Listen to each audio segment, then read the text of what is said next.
ଏବେ ଫେସବୁକ୍ ରେ ଆପଣ 1000 ସବସ୍କ୍ରାଇबर 1000 ଫଲୋअर्स ମଧ୍ୟ ଟଙ୍କା ରୋଜଗାର କରିପାରିବେ। 1000 ହଉ 500 ହଉ ଯେତେ ବି ହେଲେ ଆପଣଙ୍କର କଣ୍ଟେଣ୍ଟ ମନିଟାଇଜେସନ ଆପଣଙ୍କୁ ଫେସବୁକ୍ ରେ ମିଳିଯିବ। କେମିତି ମିଳିବ ଚାଲନ୍ତୁ ପୁରା ଭିଡ଼ିଓ ବିଷୟରେ ଆମେ ଜାଣିବା। ଫେସବୁକ୍ ଦ୍ୱାରା ଆପଣମାନେ କେମିତି ଆଗକୁ ବଢ଼ିବେ, କେମିତି ଟଙ୍କା ରୋଜଗାର କରିବେ, କେମିତି ବ୍ୟାଙ୍କ ଆକାଉଣ୍ଟରେ ପଇସା ପକାଇବେ, ସବୁ ଏହି ଭିଡ଼ିଓରେ କହିବି।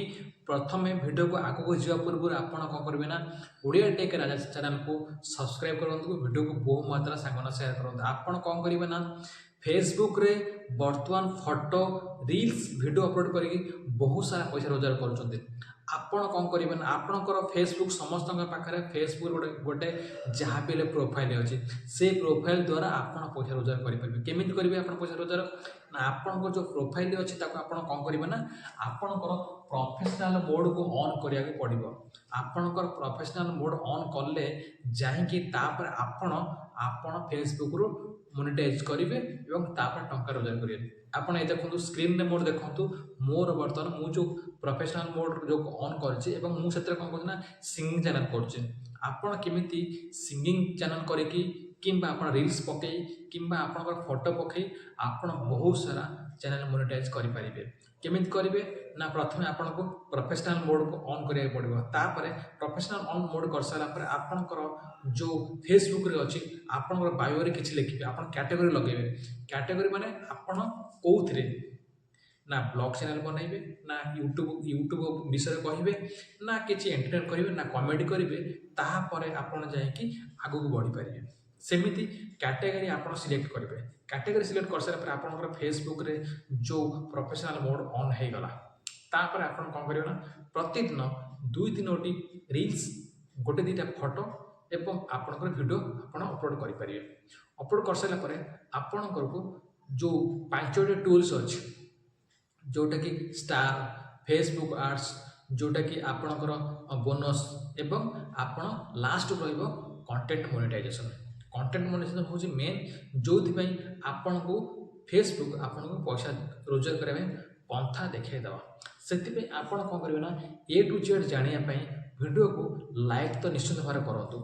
ତାପରେ ଆମେ କ'ଣ କଥା ହେବା ନା ଆପଣଙ୍କର ଯେଉଁ ଫେସବୁକ୍ରେ ଯାହା ଅଛି ପ୍ରଫେସନାଲ ମୋଡ଼ରେ ଆପଣ ଭିଡ଼ିଓ ରିଲ୍ସ ଅପଲୋଡ଼ କଲେ, ଅପଲୋଡ଼ କରିସାରିଲା ପରେ ଆପଣଙ୍କର ବର୍ତ୍ତମାନ ଯେଉଁ ଆଗରୁ କ୍ରାଇଟେରିଆ ଥିଲା କ'ଣ ନା ଆପଣ ଏତିକି ସବସ୍କ୍ରାଇବର କରନ୍ତୁ, 5000 ଫଲୋଅର୍ସ କରନ୍ତୁ, ତାପରେ ଯାଇକି ଆପଣ ପଇସା ରୋଜଗାର କରିବେ। କିନ୍ତୁ ବର୍ତ୍ତମାନ ସେମିତି ନୁହେଁ।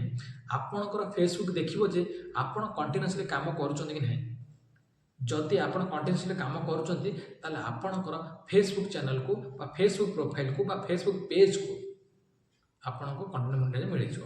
ଆପଣ 1000 ରଖନ୍ତୁ, 1500 ରଖନ୍ତୁ କିମ୍ବା 2000 ରଖନ୍ତୁ, ବର୍ତ୍ତମାନ ଆପଣ ଯେତିକି ବି ରଖନ୍ତୁ କଣ୍ଟେଣ୍ଟ ମୋନେଟାଇଜେସନ୍ କରିବା ପାଇଁ ଯଦି ଫେସବୁକ୍ ଚାହେଁ ତାହେଲେ ଆପଣଙ୍କୁ ମିଳିଯିବ କଣ୍ଟେଣ୍ଟ ମୋନେଟାଇଜେସନ୍। ସେଥିପାଇଁ ଆପଣ କ'ଣ କରିବେ ନା continuously video, reels, photo upload କରିବେ।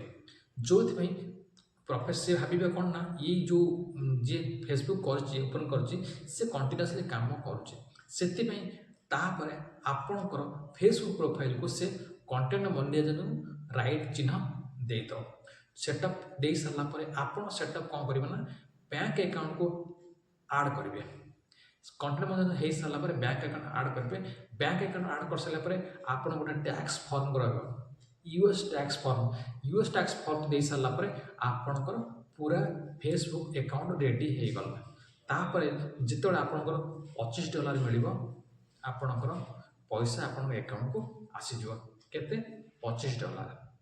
ସେଥିପାଇଁ ଆପଣଙ୍କୁ ଫେସବୁକ୍ରେ ଏବେ ଆପଣ ଯାହା ପକାନ୍ତୁ, କିନ୍ତୁ ଫେସବୁକ୍ରେ କୌଣସି ଅନ୍ୟ କାହାକୁ ନଷ୍ଟ ନ ହେବା ପର୍ଯ୍ୟନ୍ତ, ଅନ୍ୟ କାହାକୁ କଷ୍ଟ ନ ଦେଲା ପର୍ଯ୍ୟନ୍ତ, ଯେଉଁଟାକି ଆପଣଙ୍କୁ କିଛି ଖରାପ ଜିନିଷ ନ ଦେଖେଇବେ, ଆପଣ ଭଲ ଜିନିଷ ଦେଖେଇବେ, ତାହେଲେ ଯାଇକି ଆପଣଙ୍କ ଚ୍ୟାନେଲ୍ କଣ୍ଟେଣ୍ଟ ମୋନେଟାଇଜେସନ୍ ମିଳିଯିବ।